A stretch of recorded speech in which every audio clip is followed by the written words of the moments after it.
Para vizitës në Tiranë, presidenti turk Recep Tayyip Erdogan ka vendosur të drejtojë vetë xhamin e Namazgjas.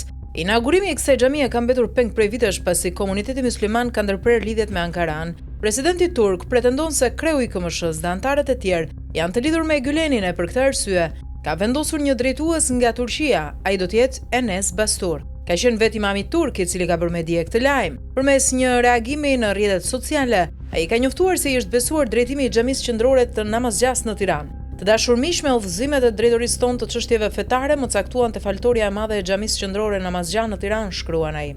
Plani ishte që ajo të inaugurohej pas zgjedhjeve në krye të KMSH-s, por duke qenë se fitoi sërish Bujar Spahiu, Erdogan e shtyi inaugurimin.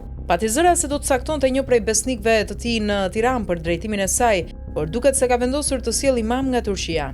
Ndërkohë pamfleti e raportoi pak ditë më parë se synimi i vërtet i vizitës së Erdogan në Tiranë është që të vendosë kavanozin e radhës pra të bëjë ofertën e parë. Madje nuk është çudi që të sjellë edhe e kaparin e investimeve në rindezjen e industrisë ushtarake shqiptare. Me fjalë të tjera, në ish uzinat ushtarake që do të ringjallen me një plan të qeverisë shqiptare, Turqia kërkon të ketë primatin e investimeve.